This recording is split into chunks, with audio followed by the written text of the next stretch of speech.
Welcome to the Practice Podcast, conversations probing the nature of practice. I'm your host, Dave Fearon.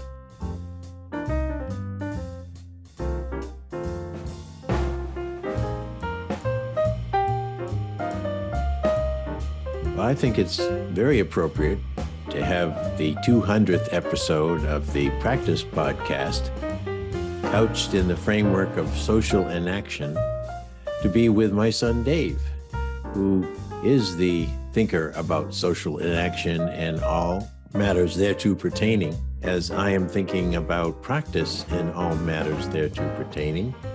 And the two of us together have recorded quite a few of the episodes, expanding and deepening our thinking of the connection between social inaction and practice. In fact, I think practice is socially enacted.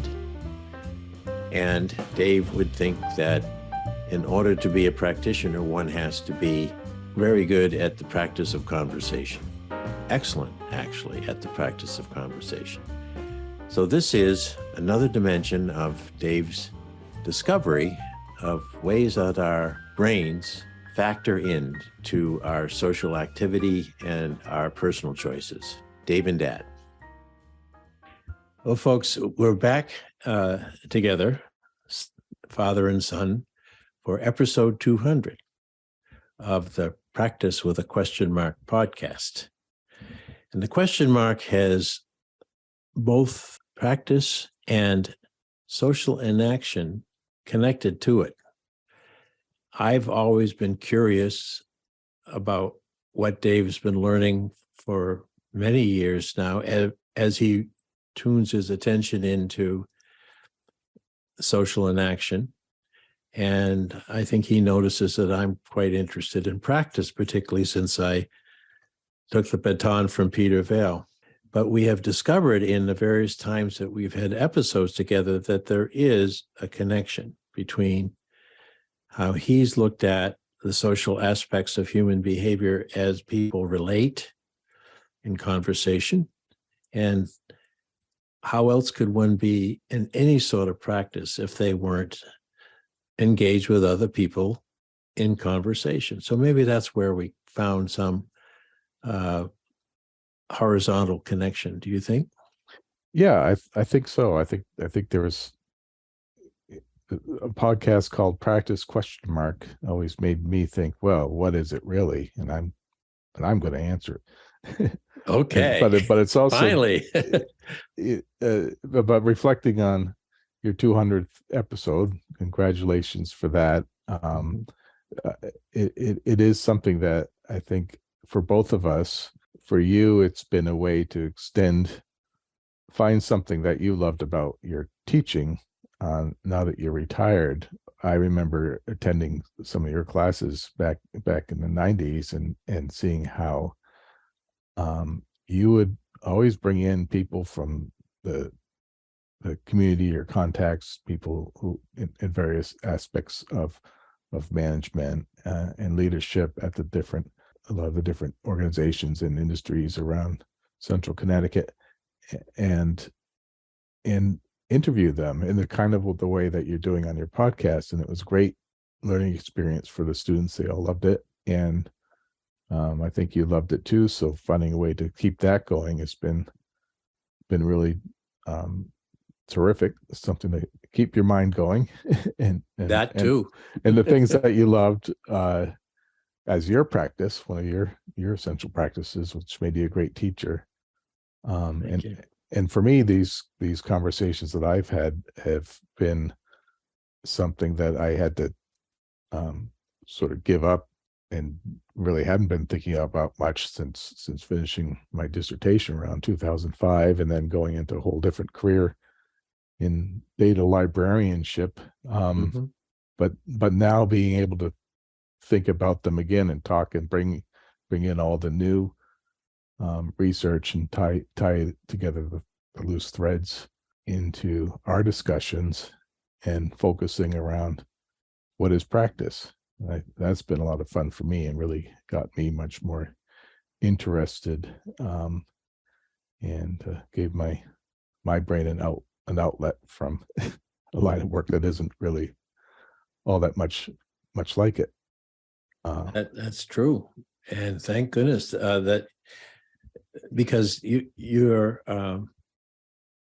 curiosities have never abated, really, about the nature, particularly of the internal aspects of communication, conversation, very close in analysis of people taking turns of talk. But you went deeper and more recently in some of our podcasts, and you've been tapping into your interest in neuroscience and looking and finding some of the historical thought leaders in brain development, consciousness, all of those things. And I think that's added something about the question of practice that no one else in the world has ever thought to do. So we may be breaking very good new ground.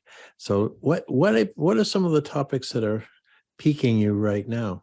Well, I've been trying to go. We did some deep dives into the brain and system science, and I've been trying to bring it back into where we started talking about how language works and also how social relationships matter for language and interaction. But then I keep finding someone else in another area of the brain that I need to dig into some more too. It turns out the brain's kind of complex and there's lots of aspects of it, and so I found another writer, neuroscientist, and with also a psychiatry background, who I'll talk about, who's a major figure in the topics of the brain's hemispheres, left and right hemispheres, and his name is Ian McGilchrist. I believe his name's spelled IAINMCGILCHIRST. So, and he's had a couple of big books. One of his more popular ones, which he took about 10 years to write, is called The Master and His Emissary, which is all the research from about 20 years to get to where he was in 2009, talking kind of a definitive collection on research on the brain hemispheres. And then more recently, I've been looking at his book. That was about a 900-page book or something. And now I've got a 1,500-page book that he did Lord. after another 10 years called The Matter with Things. Oh, my Lord. And but luckily he's pretty prolific on YouTube, so I've been binging lots and lots of his talks on YouTube, and he's a wonderful speaker. He has a background in English and philosophy from childhood. He kind of studied in Oxford prep schools and became an Oxford fellow, and then in order to deal with the philosophy of the mind-body connection, he decided to get a medical degree and then became a psychiatrist. He even did some of his research at Johns Hopkins in the 90s. No kidding. But now he's back in the UK. But it's one of, real, I encourage anyone to go and look him up and hear him talk. He's one of these, the Oxford intellectual style, but very he walks the talk as far as what it means to really integrate the left and the right hemispheres, as we'll talk about a bit for what we can fit in. But there's probably a couple of podcast episodes just to tap the surface on what he might bring into the story so far. But I wanted to kind of take a crack at tying in some of the aspects we've been talking about with social enaction, as linking from the brain to both language and the social bond, social emotions, and the nature of social relationships. Kind of tying that into what we've been talking about with social enaction.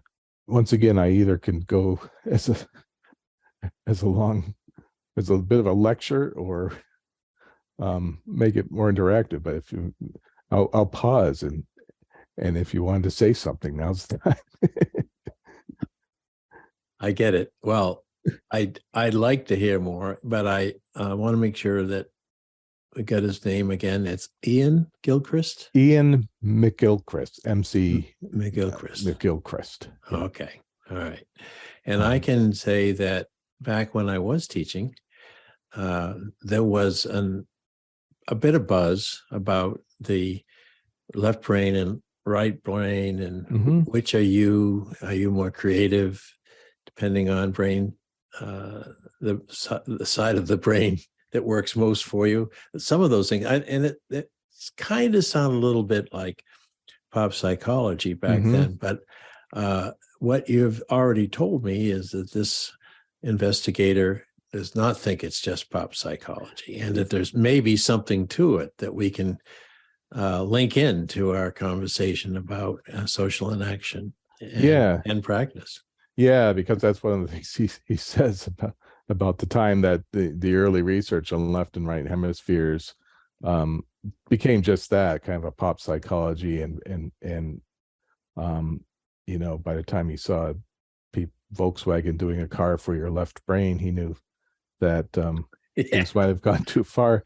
And the more and more he's been looking at the research over 10 years, the not only there's just so many profound things about the distinctness of the hemispheres of the brain, and not just human brains, but almost any complex organism with a nervous system, going all the way back to the trilobites in the early Earth, and or nematodes, or this asynchronicity and two sides of the nervous system are very pronounced and apparent. And we could kind of talk about the reasons for that. I'll just go into that now, because why is there a need for two halves of the brain? So everyone could kind of picture the brain, and it looks like a walnut with one half with a real distinct split between one half and the other. And it's connected by a thick bundle of fibers called the corpus callosum, which allows quite a lot of integration between the two halves. But really, it's not a large percentage. I think I may have this number wrong, but I think he said something like 5% is directly connected. Wow! So you have almost two quite independent brains stuck in our heads and heads of other animals, and they in fact act quite independently, because where they really started noticing this left brain right brain was when they looked at strokes, and then also these cases where as a way to prevent chronic epilepsy, they would actually cut that corpus callosum, so each half would be divided. And then they would see how literally one half of the body would act one way, one half the other way, one half would ignore the existence of the other half of the body, and then lots of different subtle differences in perception of everything from drawing to how you see things, and then strokes would be another category where left hemisphere strokes would have effects like an inability to speak, and so people focused a lot on that. But then right hemisphere strokes would have a range of interesting aspects, such as people would have less of an ability to grasp context and even the sense of reality. Like people with left hemisphere strokes, they'd be able to speak, but the things they talked about would be very literal, but make no sense. But then people would also insist that this is reality, the kind of things that they were stringing together. So So one reason for this dual consciousness that all animals have is again, it's always about what evolved for survival. Survival, yeah.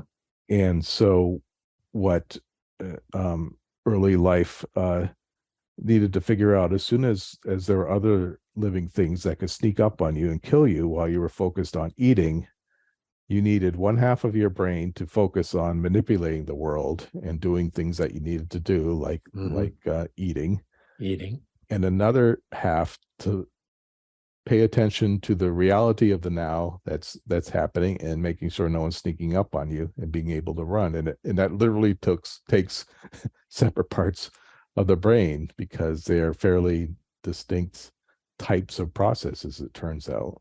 Wow. Each of which is, as we've talked about before, rather self-organizing and self-contained, almost like it's two types of organisms in a way, rather than just aspects of one organism. And the ways that they're different can tell us a lot about what we've been talking about, practice, but also how I've been talking about social enaction, and also the social bond. So we can kind of get into that a bit, see how long we go. Might be another two episode talk Well, at some I mean, point. already you've got me intrigued. That it's always seems to me to be miraculous how nature has worked out these adjustments and accommodations so that a particular species can survive and maybe even thrive. And now we're talking about humans, but we're talking about behavior as practice. So and behavior as people in conversation. So I already can imagine that there's these two hemispheres cranking away with a similar purpose. When we're in behavior, we are at risk because we're moving into a time that hasn't occurred before. So it's uncertain. And so there's that whole thing about, well, what maybe there's a wolf behind that tree. On the other hand, what we know about practice is that in order to accomplish anything, you have to be focused, you have to be results oriented, you have to be doing, that's the key word, in the moment. So I'm beginning to get a sense that maybe we're onto something, or you're onto something. Yeah. And one of the things that intrigued me about the topic is we talked in past episodes about how language is, the process of putting together words, but also interacting with others so that there's mutual understanding. It relies on things like what sometimes it's called a theory of mind, but really it's just being able to place yourself in the role of the other, to understand that the ongoing assumption that they will largely understand the same words that you're using, and also its context and other things that it indexes in order to keep a conversation going. And so we're kind of predicting that's going to go well. And then a lot of times when we're talking in interaction, a lot of it's about dealing with errors and adjustments to misunderstandings. But one of the things that, especially my work with Tom Sheff and social bonds and social emotions, is that he always said that talk is not just linguistics, it's also constant management of the social relationship. Yeah. And that there are particular emotions dedicated to this management of the closeness and distance among people. And it probably applies to the same dialogue you'd have within your own mind when you're just talking to yourself. But what McGilchrist's research and collection of research is suggesting is that there's really hemispheres of the brain may be that missing link. It's almost the social bond between both halves of your brain that is really that missing part that I was trying to figure out. It's because some of the emotions in the brain in the brain highly lateralized, which means the old notion was like the left brain was where all the emotions are, and the right brain is logical.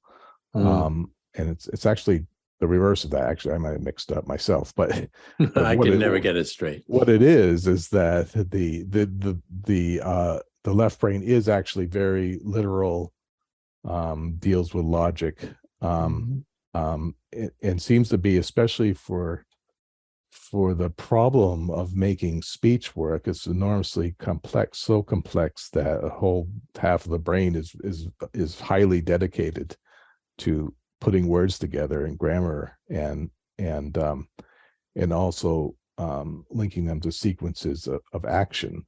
Because the right brain is all about manipulation of the world, categorizing the world, grasping and apprehension of the world. And so it's that focused attention on what's being done at the moment. But the right hemisphere, did I say that was the left hemisphere? I hope so. The right hemisphere is what's kind of paying attention to really the now and the reality and the context, and the unknown, and also looking at subtleties of concepts. So while the left brain categorizes things, so this thing is either this or that, the right brain is saying, well, it's could be both that or neither or several other things, or let's think about this over there. So there's a lot of crosstalk.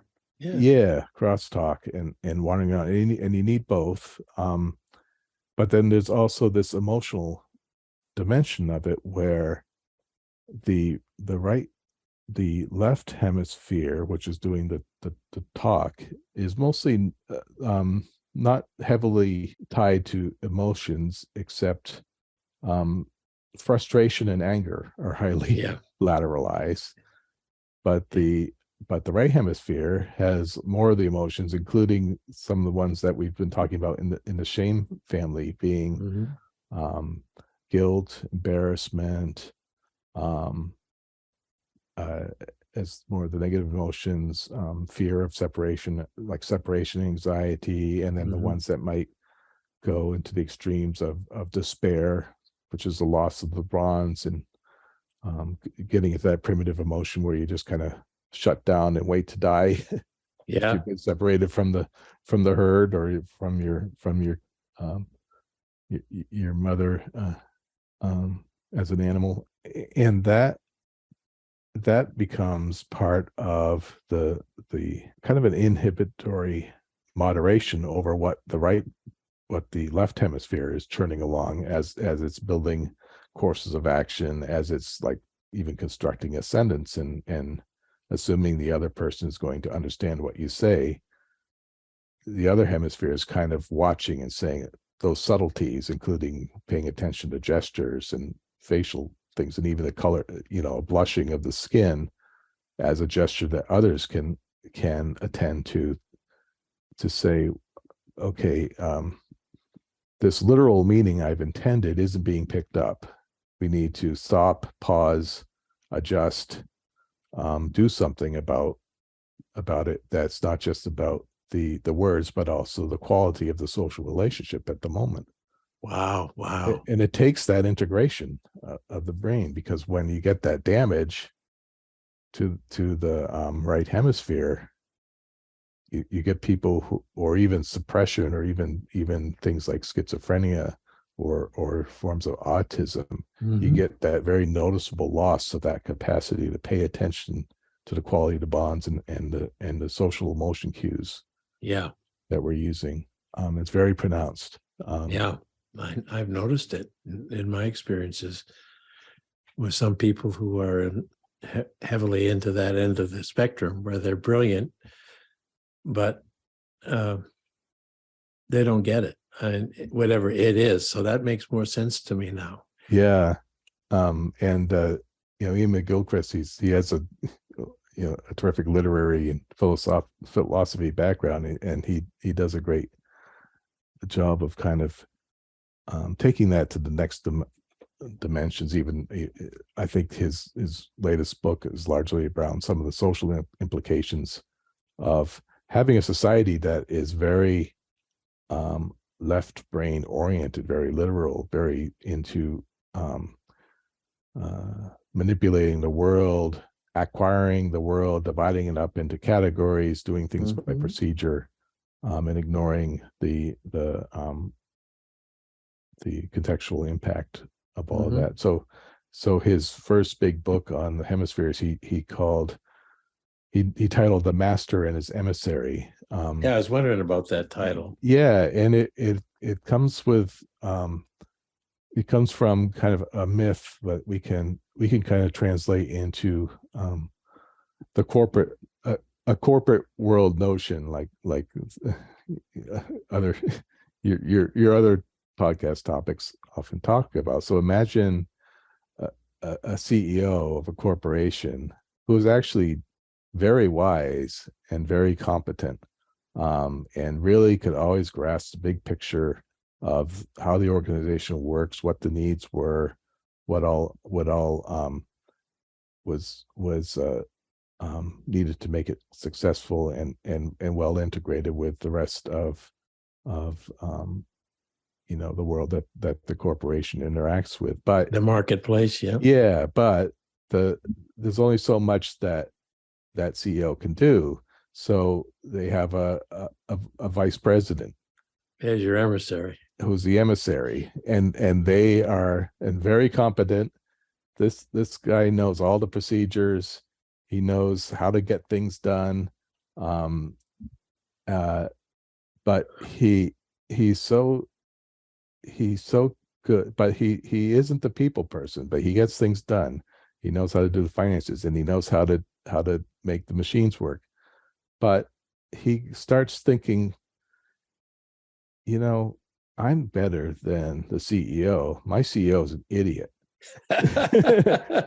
I'm doing things the right way, but doesn't realize that he's totally disconnected from the reality of the corporation. So as long as they can get along, and not given too much rope, then it's a good productive relationship for the organization. But when you have like the Dilbert situation, where Dilbert is a perfect left brain engineering emissary type, and he figures his pointy haired boss is not in fact isn't the wise characters in the Dilbert cartoons, but there is a lot more wisdom in the big picture and ability to deal with context and also emotions that the Dilbert type isn't able to grasp. So and he spends 1,000 pages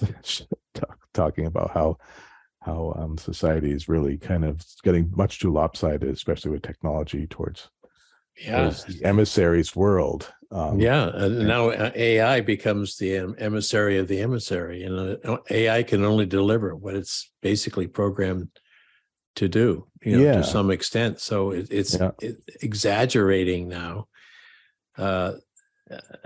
If I were to imagine what goes on inside a program of artificial intelligence, I would expect that it would be a lot like the way the left brain works. It has language, and now we got one that can write like it's a human writer or make pictures. But it's fascinating, and McGill Christ has picked up on that and written a lot about it. And where after that has he taken us? And in his next writings, in his next YouTubes? Well, I mean, we can go in any direction, but I'll follow the path that I think takes it back to how we've been talking about social enaction, because in the whole set of podcasts, there's sort of been a sequence going from the notion of self-organization, in systems theory and into neuronal groups. And then I had the episode on Mark Solms, his model of consciousness, which really relied on, he really focused on how the brainstem is a very important focal point of this connection between all the the arrow signals that come from both parts of the brain and into these moments that become what I call the impulse to go from one act to another. And this is back to the early 20th century writings of pragmatist philosopher George Herbert Mead. His theory of the act fit very well with that. And again, Mead fits in with this as well. So what the hemisphere studies show is that really what we've been calling the impulse really starts from this left hemisphere. It's starting from this big picture, this context, the subtleties and now, awareness of the now, and becoming that moment where the right brain, which is churning along in some course of action, is disrupted, kind of that sudden perturbation point or reorganization into a new line of activity. But after the impulse, it is kind of up to that left brain to start putting the pieces into some sort of course of action or a tendency to act, which George Herbert Mead would call meaning. So to some extent, the meaning and also the course of action that would become a manipulation is something that the left hemisphere is doing a lot of the pragmatic work around. But still, it's now going back. The act is now going back into that right hemisphere context, seeing the goodness of fit to the broader context, and getting into the more implicit minds, because you can really think of this what Mark Solms is saying is that when this midbrain impulse happens, it's actual conscious awareness. We're actually aware of it. We feel something, and we have this notion of self pop up and become an awareness of an action and what's going on happening, and then proceeding towards some sort of manipulation or adjustment of the world, and then a consummation, assessment of how well things have gone, and it might be the occasion for a new impulse for the next course of action to kind of be triggered from the prior one. And this works for just making a sandwich, but also during the social interaction, it's happening all the time too, and probably fast and very complex. But I would say the same dynamics are going on. So there's this interchange of consciousness being enacted through two or more people engaged in interaction is this adds a few more pieces to that what we've been talking about as social inaction. So we talked before about inaction having three definitions: performance, bringing forth the domain, and warranting an action in its context, but also in what participants feel ought to be the case. So you could kind of think of the performance as being this if it was a speech act, the impulse might come from the left hemisphere, but it's the right hemisphere that turns it into something that's visible and observable, because it's largely the I got that wrong. The right hemisphere has the impulse. The left hemisphere is the one that's actually putting together the words, the vocal gestures that become the performance that people can hear. That's right. To others, but also to yourself. You hear yourself speak, and part of the problem of mind is like, okay, there's the mind making the speaking, but who's the observer? Yeah. Who's the observer of who's experiencing conscious awareness? Well, there's an obvious answer. It's the other half of your brain. One side of your brain is speaking, the other half is listening. And and in the self-organization sense, it's literally the observer that treats the other act as more of a whole in that way. So I find that interesting. We talked in the last episode with Carl Friston about Markov blankets and the more complex dynamics of that, and I think the same dynamics apply there too. But I mean, I think we could actually think of each half of the brain as being the observer of the other. And wow, which is kind of gives an interesting, very, very interesting way of grounding what's been kind of an abstract notion around self-organization. But anyway, so we have this enaction being performance that has to be done with words, but meanwhile the other half of your brain is kind of listening, and both halves of the brain then in this sense are bringing forth this domain of relevance. So what is the topic of conversation and what is its context? You can really now think of part of the brain as paying attention to some very direct details about the words, putting them together. Actually, the left brain, as it puts together words, it really only has a very literal meaning. Like people with the brain damage, they will say, if you're saying it's hot, the room is hot, they will only hear, once they categorize it as one way, they will only hear it that one way. So the room is hot. Well, you're only talking about the meteorological state of the temperature of the room. But in a brain that's interacting with both halves, the other half is saying, well, what's the context? Oh, this person is uncomfortable in the room, and is the implication is the window's closed and they're going to go up and open the window. There you go. And or it's just a complaint about how someone always keeps the heater on too high. And all this other context and even metaphor and all that's the rich world that's on the other part of the practical problems of putting together words. Oh my Lord. and it's kind of an inhibitory relationship where one brain is the context is there largely to keep the direct sequence of actions in check, but then on the other hand, having a very steady notion of what ought to be done as a set of predictive procedures is what keeps the right hemisphere, which is tapping into all of your memories and everything else, in check and focused on the immediate problems. So both come on, pull it back in, it back in. Yeah, exactly. Now's the time to focus. We have a shark and we're in the water.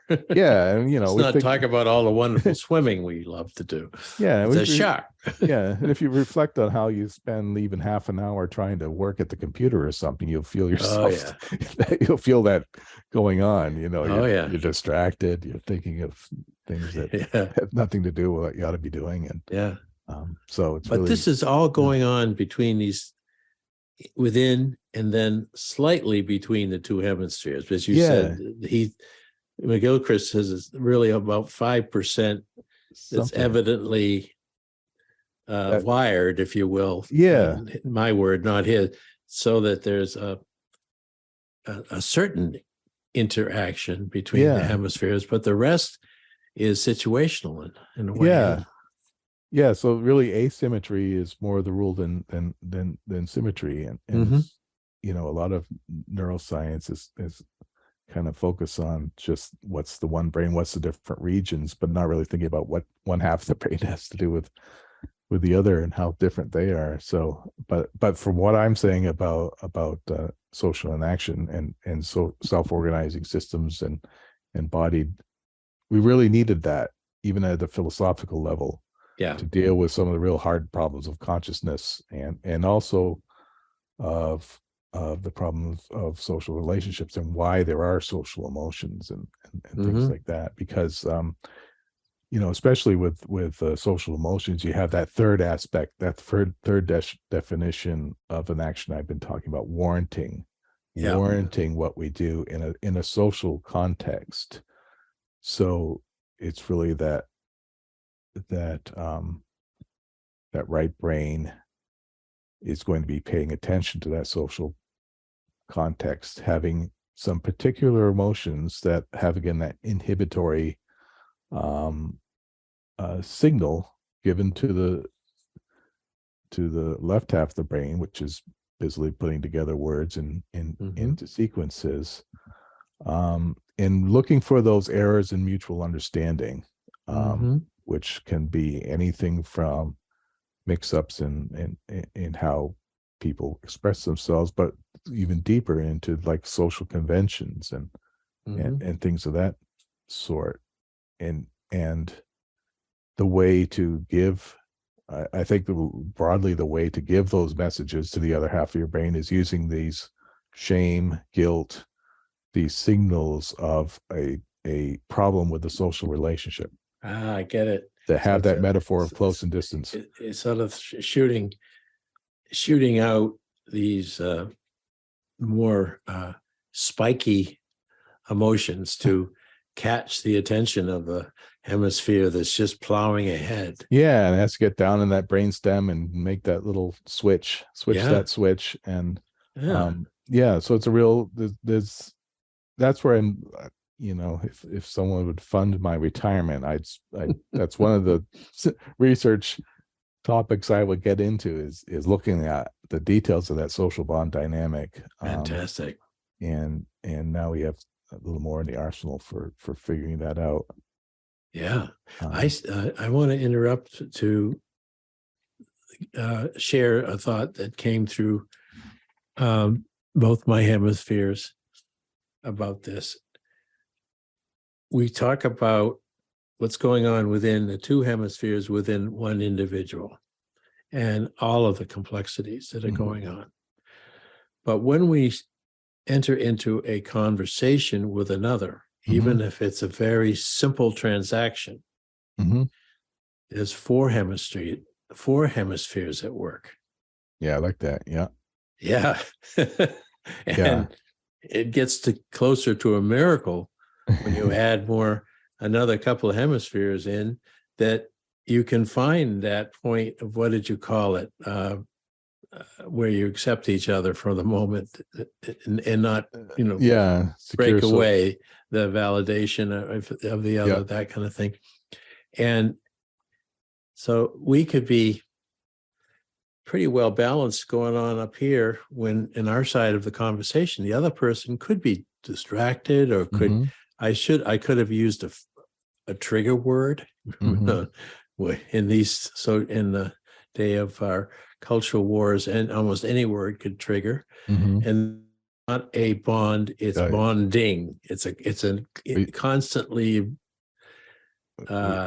renewed or not kind of aspect of our social life. Yeah. I like the having a conversation. I hate to cheapen such an elegant thing, but in a way, we do have a moment where our brain is talking to itself in its hemispheric way before we can even utter a word or the next word. Yeah. I mean, and we are talking to ourselves, and we're talking, and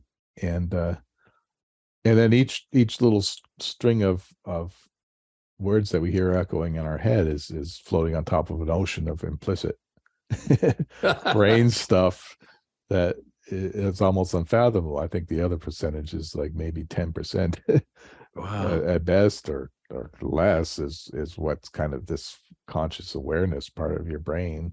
And the rest of it is like memories, all that kind of stuff. Yeah. Again, we had some general principles about it's very heavily oriented towards prediction and error adjustment to prediction. But beyond that, it's like, okay, well, it's unimaginably complex.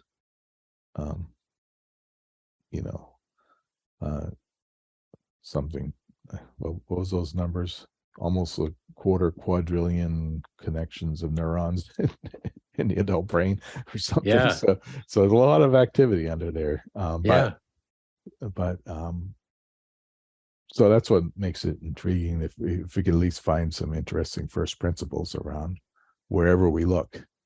What do you think, just to make a huge leap here, because I'm watching my time budget here for this conversation, we're going to pick it up again for sure. But what do you think could be done differently if we knew more and more what you're intrigued by now? If more revelations occur, will it make us evolve human beings? Will we be more self-aware of what we're doing when we're in conversation with other people? Could it make things better? That's an interesting point. It happens to be a segue of what I wanted to talk about anyway, because good. because it is something that Ian McGilchrist focuses on a great deal. And like in the appendix, he has in the his latest book, The Problem with Things, he has one of his appendixes, he talks about ethics. And we can think of healthy social bonds as having a direct connection to morality, and improving morality to a large extent may help with the social world. And again, with this emphasis on the wrong side of the brain is one problem, because what is clear, especially when you look at right brain left brain damage, is that the right brain is very oriented towards utilitarian thinking, and not even necessarily classical utilitarian, the greatest actions towards the greatest good for the greatest number of people, no matter what the consequences, but kind of utilitarian in the sense of what's in it for me, and what is the immediate survival needs, because you do have a lot of that survival oriented things there, and even emotions that go with it, like the seeking of pleasure, pleasure, pain, and so a lot of very simple, a very simple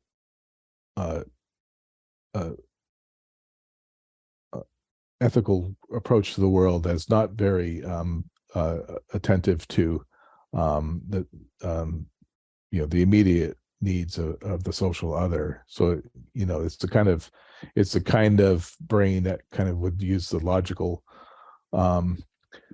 arguments, the ethical arguments. If you saw a trolley heading towards, it was going to run into 5 people, and you could push a fat man into the trolley and save 5 people, would you push the fat man into the path of the trolley? And by some utilitarian calculation, the ethical answer would be yes. But really, the right half of your brain was saying, hold on, how do we know that this fat man's going to stop the train? And now we're hurting this fat man. Now you got 6 people and dying. And why are we even talking about these stupid scenarios? Ethics is a lived world where we try to think about what the needs are in the moment. So, it's a much more subtle, a different sort of morality, but it is one where there's another kind of tradition of morality called deontology. It's a Greek word, but it's kind of ethical action done through obligation or duty. Yeah.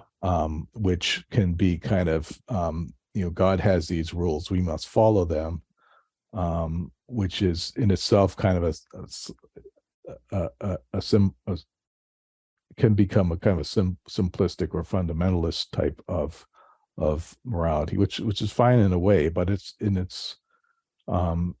does acknowledge the social order of inherent rules that can compel action, kind of give humility to one's actions. But an overemphasis can become another way of just abstracting and generalizing the ethics of the moment. So So what the Gilchrist thinks might be a more healthy balance is one where it's not a choice between utilitarianism, happiness of the many over the few, or just obligation of duty, but what he calls virtue ethics. I think there's a whole philosophical notion of what virtue ethics is, and